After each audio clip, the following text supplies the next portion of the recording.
Welcome to the Blind Apex Podcast, where amateur club racers tune in to get faster.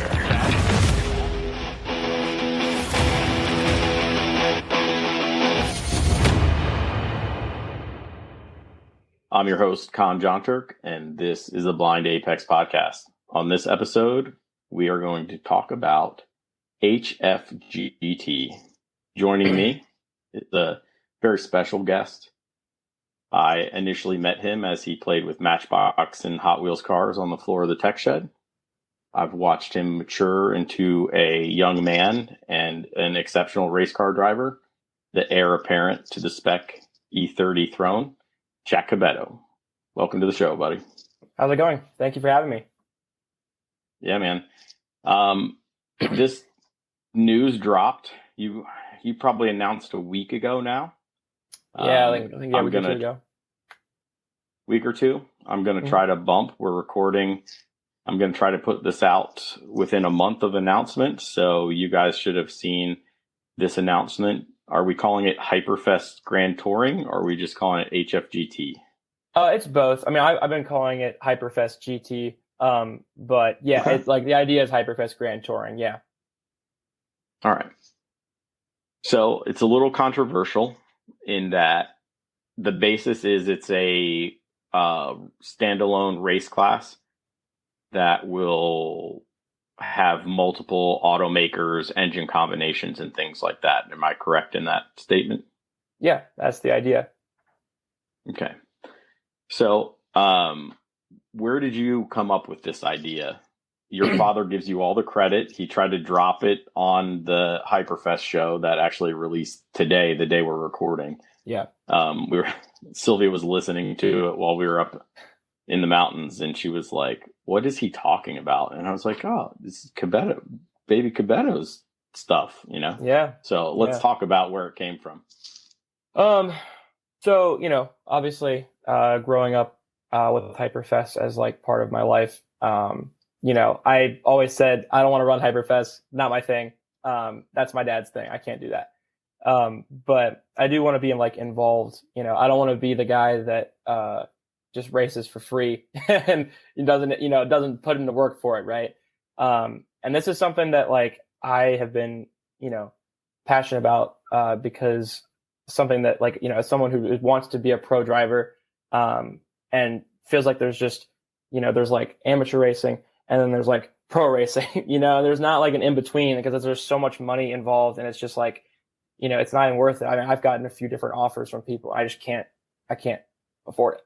And so the idea really was to make it so that people could drive, in a series that looked like a pro series, but had the rules and the financial costs of an amateur series. And this is actually an idea that my dad had when he first started Hyperfest. This has been around since 2002, this idea.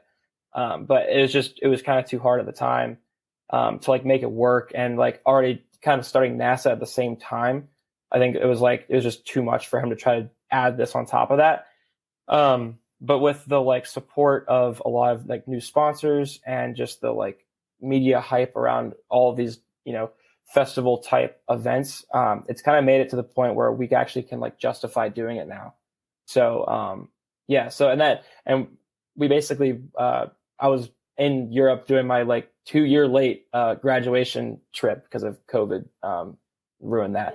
So I was doing that, and we were just kind of talking, and we were just I want to, drive professionally. I want to be able to do all this stuff, and I want there to be sponsors, and we want Hyperfest to do well. And it just kind of formed this idea of making the racers. The other thing too is, right, is when you look at Hyperfest, you're so used to seeing the drifters right at the front, they're the front stage, but Fortunately, the racing, but the racing side of it obviously is the backbone of Hyperfest. And I think that because there's so many cars on track at the same time in different classes, it's hard for the spectators to really get into the race. So I think that having one class out there at the same time where, it actually seems like you can do it. It's not it's this ridiculous high bar to get in. And so that's kind of, we did it for the spectators, but we also did it for people that are driving too, to make them feel like that they're, getting in the spotlight. So. Yeah, I absolutely feel you, because I get it on the Hyperfest Facebook page and folks are like, there's racing that goes on? And I'm like, yes. So I believe it's a reachable class and rule set. We'll get into that in a little bit. It's a reachable class for most of us. Honda Challenge, a lot of the ST cars can change around. I believe CMC guys can change around for some things, and AI, they'll be able to tweak and fit in. Mm-hmm. But it'll help those folks like you who, I don't know how your E is going to do. What are we going to make it weigh 1,000 pounds? But yeah, I don't know how your E30 is going to make it. But those drivers like yourself who want to aspire to be a pro, you need to pit yourself against the best. And I'm assuming the best or close to the best will always come out to try to compete in a multi-manufacturer balanced class. And for those folks that don't know, and you may not remember because you were barely born, the original NASA sticker said NASA Pro Racing on it. Mm-hmm. It was always the goal. It's been there for a while. So I think it's a big deal. I know my personal car will take some tweaking. I've never run on Hoosiers. I'm not sure how it will handle on Hoosiers outside of being faster. And then I could use a lot of horsepower. So it's possible. I talked to some folks. We can tweak it. We can tweak my car to get in there to be competitive when it's time. Right. Yeah. I mean, this first race obviously is not supposed to be one of those things where, like it's not going to be like this end all be all race. We really just want to get the word out this first time and like kind of have the spectators really like get involved with it and be like, oh, this is rad. We can't just see this again. So like, the first race is obviously more of like an exhibition. We just want as many people to get involved as we can. And then, seeing how it progresses, we're going to tweak stuff to make sure that everything stays competitive and fair for everybody. So, yeah, I'm definitely going to put my Hot Boy tune in. Yeah, the Sunday tune. We don't do Sunday tunes in Honda Challenge. We're adults. We don't magically find 10 seconds or whatever ridiculous stuff that happens when they put Sunday tunes in. But yeah, I'll throw the big tune in it. And I'll just go out and have fun, right? That's the point. And when things get more serious, we'll worry about reclassing the car or whatever we're going to do. So let's step back a little bit. What's the rule set folks are going to follow? I know most people who are initially interested, they've been on the Facebook page and they already know. But I feel like I have a good set of audience who don't necessarily peruse Facebook, or at least the racer pages of Facebook. Yeah. And it may give them something to aim for. So let's talk about the rules a little bit. Yeah. So the rules are going to be based off of ST4, which or Super Touring 4, which is 12-1 power to weight with modifiers. And that includes like if you have big tires, big aero, that kind of stuff. Like there's points for that. And a lot of people, when we were at VIR last weekend for the first Mid-Atlantic event of the year, a lot of people were coming up and telling me like, hey, my car's not quite legal for this yet, like, whatever. And so like my kind of idea is, because there's a lot of classes that are around ST4, right? Because the reason we want to keep it exactly like NASA rules is because it's consistent. We're not having to like change stuff for people. And a couple people mentioned to me like, oh, well, could we do just 12-1 power to weight, which like in theory seems okay. But then the problem is the guys that are already like build their cars for ST4, they can't run, like, they're potentially at their limit. And we just wanted to make sure it was consistent with like NASA's rules too, because at that point it's like not considered a NASA class anymore. So, we want to be with NASA and all that stuff. But my idea kind of for the first race is really just be like anybody that runs in classes like GTS2, CMC, Spec E46, Spec Iron, and H1. Because all those cars are kind of in the same relative time, around like, I'm thinking about like VIR, like roughly, 208s, stuff like that. So like my idea is kind of to have all those cars be able to run, and just not change anything. And just for this, at least for this first race, just to get people out there and racing with each other and seeing how this idea could be really cool once we can really get the series built up and, everything solidified. So, yeah. Yeah, I think it's going to be a heck of a show. I plan on being out there to be in the back because I'm not an H1 car. Even with my big tune, I'm not that fast. So, but we're going to go out and have fun, right? It's yeah, exactly. That's the whole point. I mean, exciting. Yeah, I'm trying right now. I don't want to say too much. This is not official yet, but not like your dad. I had to edit so much stuff out for him. Don't do that to me. It's not official yet, but I'm trying to find a car to drive. That is not mine because mine is way off the pace. So I may have had something lined up. I gotta figure it out. But yeah, my goal is to have a car that's somewhat competitive. Try to be able to at least race with everybody. So. If yours is way off the pace, we were running together in Beast of the East. I mean, my car would not turn, but yeah, I know. I saw you still fight pretty that fast. Thing. Yeah, I saw you fight that thing. I felt bad. I was like, damn man, that looks hard to drive. The only place it felt good was going up the S's, and then after that, it was a hot mess everywhere. So yeah, we got work to do. If you, you got leads, man. For I don't know whether they're going to rent or borrow or whatever, but you need to be out there because it's going to be exciting, I think. Yeah.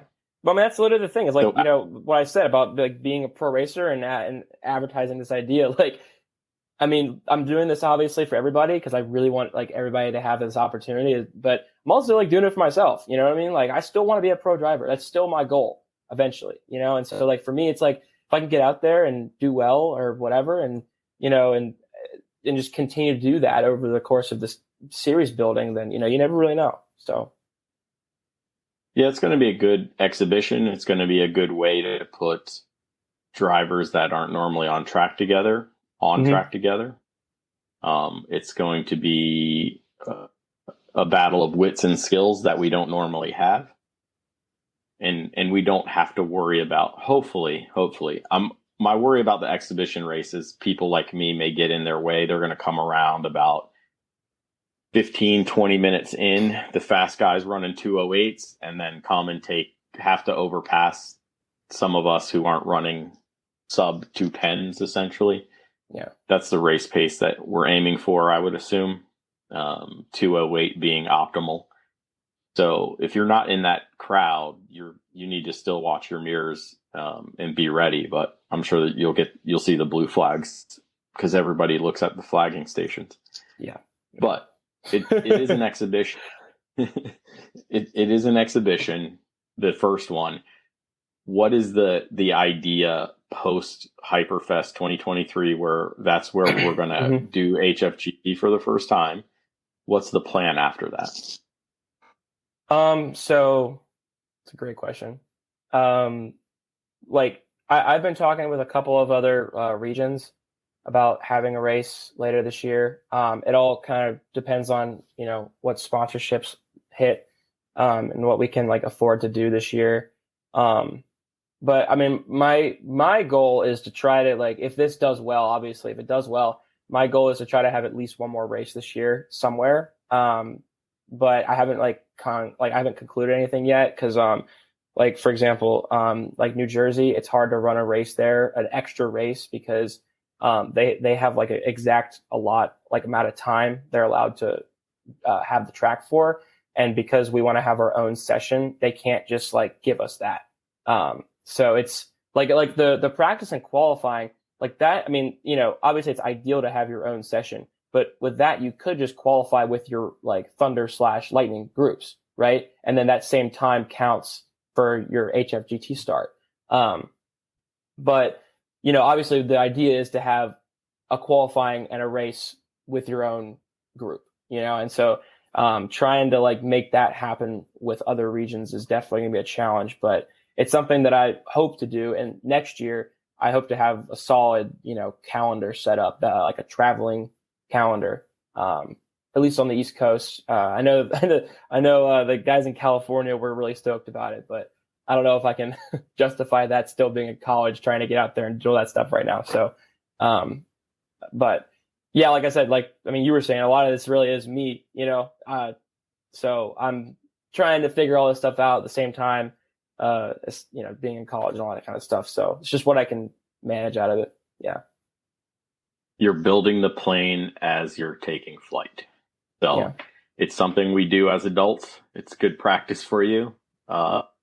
If you want to get in the pro arena, I am sure you are going to have lots of balls in the air as you juggle your career changes. Yeah. So that's important. It's an important experience for you, but it's important for people to know, like, you're not building this group by yourself, right? You didn't. Mm-mm. This class isn't done by yourself. You've gone out to other folks, regions, wherever. Let's talk about who you've worked with. So if other people know, they can talk to them also. Yeah, no, of course. So along with like everybody that's just like in the Hyperfest team, doing all the like graphics and stuff, Kelsey Hill's been huge with that, and Crystal, and yeah, Crystal's been a huge help. But when it comes to like the rules side, like people I've been talking to about that, I talked to Eric Wong a little bit about ST rules, since he's the series leader, and he's also GTS series leader in the Mid Atlantic region. He's been help with me, just kind of, because we're talking about like specifically the ST3 cars coming down and like what I would need to do with the rules for that. So he's been a huge help. Griffin Gasmick, he's somebody I've known forever, and he's in Northeast region running ST4 at the moment. And he's somebody who's really like trying to recruit people to come down and race from Northeast region. And he's been somebody that's really been helpful with the technical side of the rules and all that stuff. Same with Jeff Lewis and Adam Chug. Jeff's also the one that is helping me. I think he's going to try to help me be the, he's going to help with the weighing of the cars and all that stuff after the race. So our plan, I think my plan right now, it hasn't been like officially finalized, but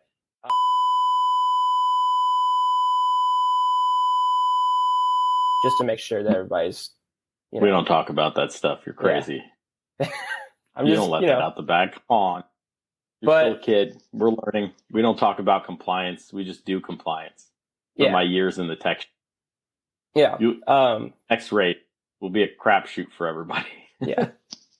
Well, yeah, maybe not. But I haven't officially decided that yet. But that's something that obviously I'm going to let like Jeff handle that stuff too. That was just kind of like what my, So Adam's been super helpful. For those who can find the announcement thread on Facebook on one of I don't even know what group it was in. That's how bad, because it's been everywhere.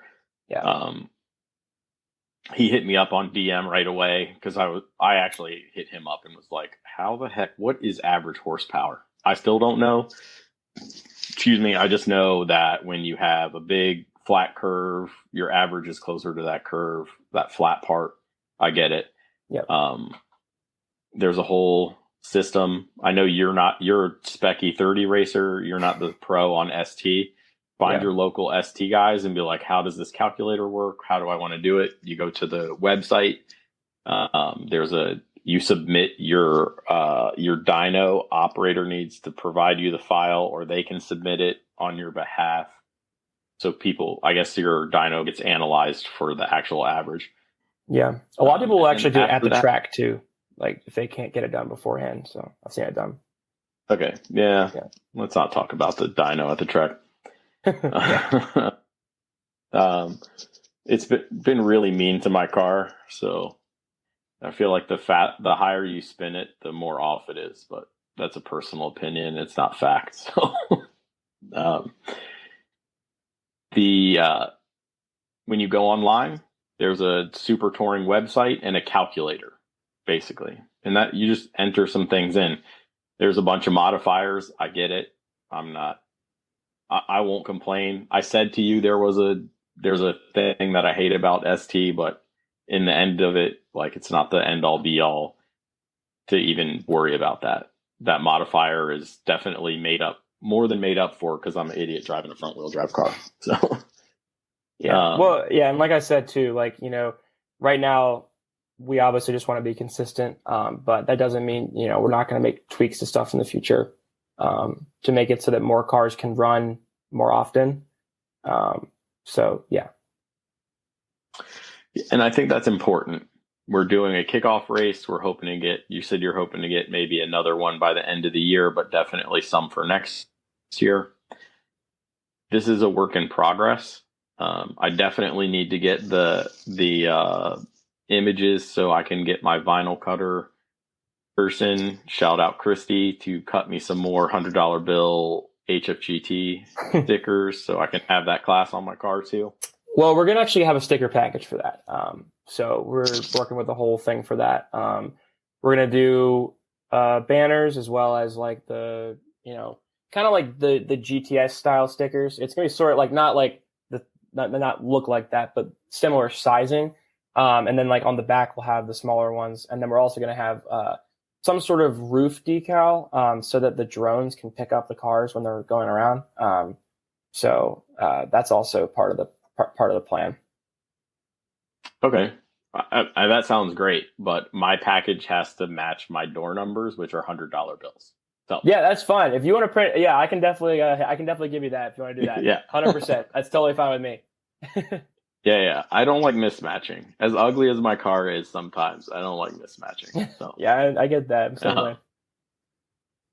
Yeah. So you talked potentially the troubles that may be at New Jersey to try to get a track day there. There's still a lot of tracks on the East Coast. So 100%. I'm sure you have your work cut out. Yeah, just one of them. And you've got guys out of the Northeast helping. So obviously you would want to bring this up to the Northeast. So the Northeast guys, you'd be prepared. All you H2 guys, go get a big tune, because you're going to want to come out and play. I'm assuming the Southeast is going to be involved too. So yeah. In the future, we really need to look at where we're playing. Excuse me. But I'm excited for the class. It's something I think NASA's needed for a long, long time, probably since the beginning. Yeah. Initially, your dad even said Honda Challenge was supposed to be the premier class at Hyperfest. Unfortunately, with the ebbs and flows of rules, people's lives, things like that, things got a little different, Mm-hmm. Well, it's funny you mentioned that too.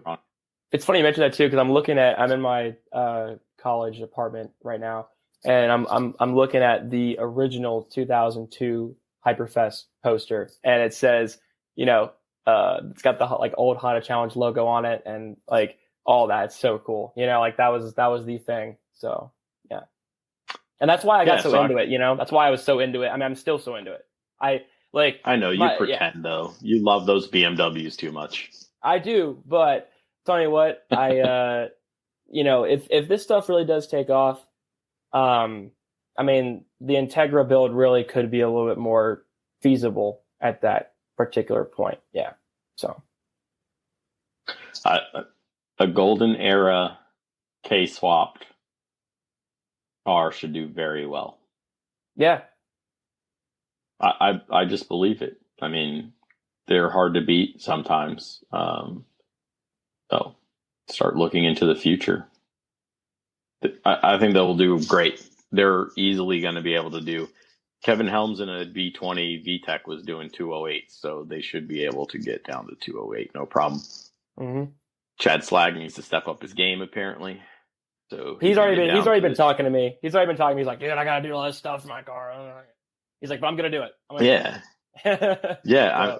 It should be a good time. So, yeah.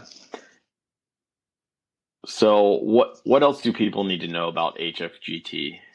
I know it's a fledgling group. I know there's a lot of interest. So I just want to make sure everybody has the time, all the information. Do we have a web page yet for them? Well, or is so it just going to be on the Super G or the Super Touring page? actually, so the way that we have it set up right now, because we actually have it on the Hyperfest website. So if you go to like hyper-fest.com, there's a tab for HFGT, and it kind of has the like, whole web article. And then it also has a link to the rules. So all that kind of stuff. But there will be more, like, obviously this announcement just came out a little bit ago. This week I have a few more announcements to make, just with like, some social media stuff, as well as, like actually kind of getting people to sign up for it. It already is a tab on the, like, if you sign up for Hyperfest, like to race, there is an option to sign up for HFGT already. And the most important thing about this that I mentioned in that like video that I put out, when I like officially released it for the first time, was it is free. That's the like, thing that is, I think, is going to get a lot of people that, maybe wouldn't normally do it because they're like, it's just a fun race, but you know what, it's free. So, I think that we really like wanted to have the first one be big, and so we kind of worked around having to pay for that track time. So it's going to be it's gonna be nice. And it's not a Friday race. It's not the race under the lights that we tried a couple of years ago. I wish. Yeah, VIR, that was the coolest thing ever. VIR told us that we were not allowed to do that again, which I'm still not really sure why. But yeah, I don't know. They just said that we couldn't do it anymore. We wanted to do it, but you know what? Another time somewhere. So let's not do the debut of HFGT where you're getting Lightning, the fast end of Lightning, and the boys from Thunder together in the dark. Yeah, I agree. I think it's. I agree. Yeah. Well, so the idea is Friday will be so just the way that the schedule works, and just with all the like, because obviously, I mean, better than anybody, like Hyperfest is not like a normal race event. There's a lot of other stuff going on at the same time. So yes. The way we had to work into the schedule is that the qualifying will be Friday evening. So like not like at nighttime, but like probably one of the last sessions on Friday. And then the race itself will be Saturday, like right after lunch. And so the idea is that we want to have all the drivers be up at the grid like 30 minutes before, which I know it cuts into lunchtime, but we're basically, our idea is we want to have a fan walk, and have all the like spectators come up and check out the cars and stuff at the grid. And I think that would be something that just me personally, like that's something that's really cool. Like just to have people walking around and be like, yo, what's going on? You do this, blah, blah, blah, really feel like you're actually like, signing autographs and all that stuff, So. Well, if you didn't race an E30, they come through the Honda Challenge paddock all the time, and they're like, "Oh, I got an Integra, I have a Civic like yours, I have a whatever." But you race the E30, and they're like, they're like, "I drift mine," or yeah, I don't know what they. Drifters, man, yeah. But I think that's really important for anyone who's signing up to realize. First off, it's Hyperfest. If you're not showing up on Thursday night, you're not going to get a spot. That's very true. Very true. Let's get there on Thursday, folks. Everyone needs to get to Hyperfest on Thursday. And then you need to shake everything down just enough so you can qualify Friday evening or afternoon. So people need to realize that, because I'm pretty sure they don't right now. No. Yeah, I think there's a lot of people that still show up late. Like I was talking to the guys from Gears and Gasoline. I don't know if you watch them or not on YouTube. But they, I've been friends with them for a few years, just because I used to be really into video editing. I still am. I just like when I'm at the track, I kind of chose to do driving first and not video stuff anymore. But I still know them. And so we were talking, and they were like, "Oh yeah, we got here Saturday morning and there wasn't a spot." And that was like a normal NASA event. That's not even Hyperfest. So, so they had to be like in the gravel part, So I think that, yeah, getting there on Thursday, getting your spot set up, and also we'll have, we already have like the paddock marked out for different. Well, I mean, not like officially marked out, but it's kind of one of those things where it's like, here's where Honda Challenge parks, here's where Spec E30 parks, here's where American Iron parks, paddocks, and so like if you're already racing that weekend, which that's kind of the idea, is that like for you to be able to race for free, you have to be already racing that weekend. So you're already going to be with your groups, is the idea. So yeah. Yeah. And folks, stop parking in the Honda Challenge spot. Seriously. Yep. Guys drove me crazy last weekend. But anyway, I went to find space because there were two of us racing, so I get it. But everybody was coming to help, to crew, to watch, and there was no space. So yeah, check your designated areas, please. But all right, this is dropping in 2 weeks. So if you're making announcements this week, you can make them now. Just saying. I won't tell anybody, I promise. We'll just see. I know, like, one of the big things that I'm going to be doing is starting a Instagram page for it, and having it be one of those things where, everybody that signs up to race will be like posted on there. So that gives kind of the spectators almost like a fan guide. Okay. But we have a lot of, but that's really the big one. But I'm trying to put together a way, sort of like what we're doing right now, just a way to like tell people exactly like, okay, you can run this, you can run that, you can run the GTS2 car exactly how it is. I just want to make sure everybody's on the same page. So I'm trying to like figure out the best way to do that without like not sounding official. If that makes sense. Because I still want to, obviously sound professional and official. Because individually telling everybody is hard, right? And you want to make sure you're clear and people understand what you're trying to say. So yeah, those are the two big things that I'm working on over the next week or two. So, are you gonna put together like a driver Discord server? Yes, I am gonna do that. I'm gonna have Jeff do that because he's like Discord whiz. So I actually, it's funny, I never used Discord. Barely operate it. Yeah, I never used it, which is funny considering that like everybody at my age uses it. I just never really got into it. So he reached out to us recently and he was like, "Hey man, we have a Discord for GTS and ST, and it is pretty good. It's pretty good. Do you want us to do one for NASA and Hyperfest?" And I was like, "Yeah, sure." So he kind of set it all up, and it's already been going pretty well, it seems like. So awesome. I check it a little bit. So yeah, the idea is to have another like branch of the like Hyperfest and NASA pages for HFGT, or just have our own. We haven't really officially decided that, but we're definitely gonna have something for Discord. Okay. The racers are going to want to be able to communicate. I believe the fans eventually post kickoff race. I think it'll be big. Maybe they won't be on Discord, but I don't know, maybe on the Hyperfest Facebook group or something like that. Yeah.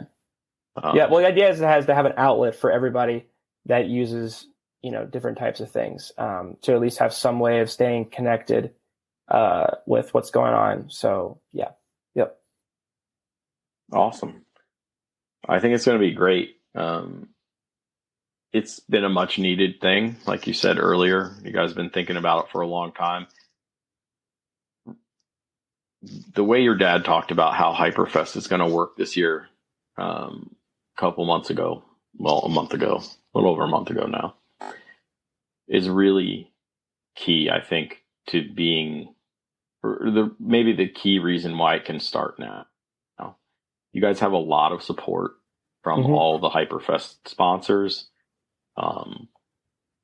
There can be more than one group doing this type of racing. It needs to be an outlet. We have a lot of drivers within NASA that need I don't want to say a change, right? You don't need to change from racing Spec E30. But if your goal is to be professional, to go professional, which will cost you your own money eventually. It's not a free ride. And you know that, but you're in college. You need to work some things out. But to up the competitive game, if you're not in a class that has a bunch of people that's competitive, maybe you need, and your goal is to go pro, you need to make a change. And this is your change. That's how I see it. Yeah, agreed. And there's folks in the Northeast. Yeah, the Honda Challenge is big in the Northeast. Yes, we have a good Honda Challenge field, generally speaking, in the Mid-Atlantic. But there's guys on the West Coast. And with Honda Challenge cars, well, there's like 4 of them. Is that really competitive enough? Why don't you go to HFGT, right? Yep. And so when you make the swing, and you will, I believe it, you're motivated enough. When you make the swing and we start seeing more HFGT races going on, East Coast, maybe you make the swing through Texas, you have time. But I think it's going to be a desirable class. And as long as you stay consistent, like you plan to, I think it'll be successful. Yeah. Yeah, no, exactly. It's just providing, like a source of change and a source of competitiveness. Because the idea is that, like, let's just say, you're talking about how there's only 2 cars this past weekend. I mean, that's, obviously unfortunate, but it's like if the HFGT was there, then you have people to race against. And so that's kind of the idea too, is like, you can run your normal class. I think, I think that's the most important thing about this series, right? Is the fact that there's so many regions around the country, right? That we can just go to these different regions and put on races, and we don't have to like rent out the whole track. We just have to pay for that portion. And that makes it so that like all these drivers can run their normal classes on like a normal weekend, a normal NASA, let's say normal NASA Northeast event there at NJMP. HFGT is not there that weekend. Oh, you just run an ST4, you run H1, you run whatever. But then when HFGT comes, then you can do both. And that's that's kind of the idea, is like providing almost like a traveling party that hits all the different regions of people that are already racing. Because we don't want to have people that are living in Virginia have to travel, all the way to Texas for one series. Obviously people can, and that's kind of the ultimate goal, is to make it to one of those things where it really is like a big championship thing, and have all the sponsors to support that. But for right now, just having it to where everybody gets to play, right? Everybody in every region gets to play. That's really the most important thing, I think, at the moment, and the reason that I think this series really stands out, and it's going to hopefully do well. So let's talk championship, because I kind of like it. Are we talking points total for traveling, or do you think we're going to get a solo class slot at nationals one day? It's funny you mentioned that. So I know it's way in the future. Get your crystal ball out. Yeah, really. Yeah. The idea what do you envision? I envision, what I would love to have happen is really have a championship race, have a championship over the course of the year. But to have a race at nationals, that's kind of like the Daytona 500 of HFGT, or the Rolex 24 of GT. You know what I mean? Like, to have that race, it's like, oh, well, I really want to win the championship, but I really want to win that race. The pinnacle. Right. And so that's something we have already been like trying to talk to sponsors with. And I mean, that's something that I would really like to see, soon. I mean, like, who knows, who knows if we can change things even for this year, but, we'll have to, see going down the line if we can get enough sponsors to make that happen. So. Baby steps. Right. Exactly. But you got to take the first one, and I'm excited to be a part of it this year. I got to figure something out. I'll bring my laptop to the track for the first time ever, because I normally don't. I think accused of change. Yeah, exactly. If I don't have a laptop, I don't have a tune to change. But if I have a tune change, I'll do it. It's fine. Yeah, I think the other thing too is like my parents have been doing this for so long, and they have a formula that's been working for so long, right? And so it's almost like reluctant to try something new like this, because you don't really know like where you're stepping. But I think that like as I've kind of grown up, and I mean I've been racing for this is my 5th year racing. Right. 18, 19, 20, 21. Sorry, 6th year racing. Like racing. It's like I've seen a lot of stuff happen in that amount of time, and like I've come up with a lot of ideas as as someone who obviously is like 21, kind of knows people that are, coming to the track that are my age and kind of what they want out of this kind of stuff. And so I think there's a lot of ideas that I have, including HFGT, that HFGT is obviously the big one, but there's a lot of stuff that I'm, excited for Hyperfest, and hopefully, we can make all that stuff happen. Yeah, your dad said it's the ticket sales are going crazy. Yeah. Even people signed up already to race.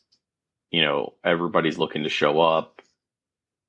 It's going to be a heck of a show.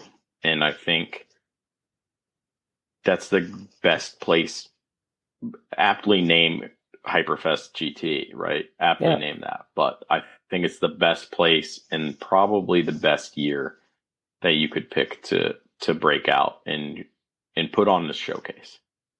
Yeah, and it's awesome to see, a lot of it's awesome to see kind of our idea that we came out with so long ago really start to pay off, if that makes sense. Just like with the amount of spectator our online presence, like all that kind of stuff, it's gotten so big, and just it's for me as like the son, right? It's awesome to see like my dad like really and mom, both of them, they work so hard. I mean, like so hard. I have a hard time even getting a phone call with them now, Me too. Yeah. Me too. Yeah.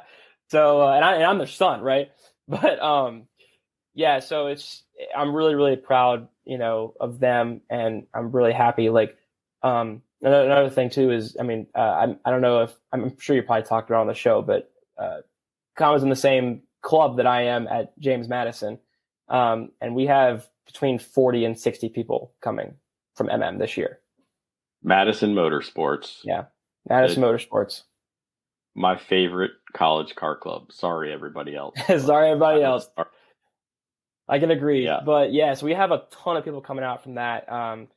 And obviously I know that part of that is me being there in person to talk about it, right? It's different when you have like the guy telling you to come out versus just seeing something on social media or whatever. But just to like, but the amount of people that I met in the club that already like know about the event, like I used to have to tell people like what it was. And now I'm like, hey man, have you been to Hyperfest? I'm like, yeah, or like I want to go this year or whatever. And that's another thing that has changed over the past like 3 to 5 years. Is there's just a lot of like new interests that people actually like know what this event is or know what these kinds of events are. So it's awesome. Yeah. Daytona 24-hour had their biggest huge attendance this year. Huge. Were you there? Yeah, I was there. And it's funny because I used to go, my first year was 2016 and I skipped 2 years because of COVID. This is my first time since 2020 that I went. And I used to gauge how many people were there based off of how many people were in the stands at the start of the race. And every year, it's gotten more. And it's to the point now where like, unless you're, like way far out of the way, you have a hard time getting a good seat. Right. So, yeah. We still haven't been, and Sylvia wants to go, and I want to go. So we need to make it happen. But I have to take off time. I have to buy tickets or figure out how to get my hands on tickets because they seem to sell out pretty quick. But I know a couple people. So, yeah. On the Madison Motorsports front, we used to rent a bus from JMU or a van, travel all down together. Some of us were already down there. I'm so old that we were already working. There was 4, 5, 6, 7, 8 of us maybe that started it. Some of them would drive HPDE. I worked in the tech shed or flagging. Some worked grid. And then it's just good to see you guys come out because like everything, there's ebbs and flows. And for a while, didn't show up, or not very many showed up. And it's not for lack of trying, right? The guys like you, the guys who run the car club, they were pushing it. There was just no interest. Yeah, I think when I was a freshman, the guys that were in charge then, I'm the secretary this year. So like, that's why I also have like a little more seniority just to like tell people like, yeah, you know, you got to come out, like, trust me, it's great. I've been doing this for 3 years, you know, as a MM member. But I think that the guys that were in charge when I was a freshman, were just not into the racing stuff. They, you know, it just wasn't their thing, you know? And so it kind of led to, like less people coming out to the track because there wasn't that push from the officers. But now that we have myself and I think, I don't know if you've met Chet before. I'm sure you probably met him before. But he's like my roommate, and he's Okay. the vice president. Yeah, and so between him and I, and Alex now too, because Alex drives HPD. All three of us drive. And there's been a huge push. We had, I mean, at Summit Point fall finale, there wasn't even racing happening, and that whole section by turn 10, that fence took up the whole thing. Yeah. Oh, I'm aware. Yeah. The Volvo, I think he's in Virginia. Yeah, he's Tech at Car Virginia Club, Tech. Yeah. I was like, what are you doing? Yeah, he's a good dude. And the guy who was tent camping with his Cherokee, good times. Yeah. This is the time where HFGT can make the impact on the youth. We have more and more coming. Hyperfest, if 12 and under is free, right? This is where we impact the next generation. If the ticket sales are the way they are, and the people are coming in droves like they seem to be, and you've got college car clubs coming. I mean, I don't know if you've reached out to Virginia Tech and some of the other local clubs to come out, but I think that's what's going to keep our sport, because you race, I race, going to keep our sport going. We have to reach them at this critical age. You were born in it. You are the heir apparent, okay? The prodigal son of it. Poor Cooper's like, I'm playing volleyball. Yeah. Kiss my butt. Really? Yeah, exactly. Literally. Let him be him, man. Every time I see him, I'm like, holy smokes, he's getting taller and taller. But I know, yeah. Let him do him. Like I enjoy watching him. You know, the post from your mom about him doing volleyball and stuff. That's awesome. But in our passion, you know, we need to be our own advocates. And I think the race class, something they can follow. That's probably the biggest hang up, right? When Honda Challenge is out there and Spec 3 is out there and 944 and Spec Miatas and all those guys are out there, or worse, I'm going to tell you what's worse. Thunder. Because all I see is American Iron and GTS something. Okay? There's a bunch of Mustangs over here and a bunch of German cars in the middle and a bunch of American cars in the back, and they're all mixed up. And I have no idea what's going on. Yeah. Even as someone who like knows the classes, like I have to, you know, be like, is that, you know, like, is that guy? You know what I mean? Like because like, you know, you don't know where they are on the track, and there's such a speed differential too. You know, like some of those Vipers there this past weekend. I mean, they were just blowing everybody's doors off. Yeah. So yeah. They also speed in the paddock, so let's not talk about them. I think it will help spectators understand racing. It's a complaint that I hear. I listen to a lot of podcasts because I got a terrible commute. On the NASCAR side, it is as popular as NASCAR is.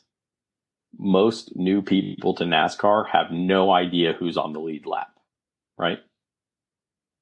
It's even worse when you can't see the whole track. We don't have television coverage like they do with like scrolling things down the side. And most people don't know to download Race Hero if they don't want to follow a race, right? Yep. This will make it simple and easy for people to understand. Hopefully somebody can announce, because I'm sure DJ Fitzpatrick is going to race it. Yeah, he's a GTS probably. driver. Yeah. So he's not going to be able to announce it. And he's really good. He knows us all. So he knows who's where, he knows how to use Race Hero. So hopefully we have a good announcer, because I think that'll be imperative. I do believe. there will be a speed differential in the first exhibition race. Period. Yeah. Because you're going to have the pointy end of lightning try to come in. So we're in the 210 range, 209 max in qualifying. So you're going to have that group in a group that can do 208, 207. And then there's people like me who do like 212, 13-ish at best. So, you know, I'm still coming out to play. I don't care. Hope there's 30 people in front of me and they all break down because I'll win. I don't care. I'll be out there. So. Yeah, no, I think that's exactly the right mindset with the first race.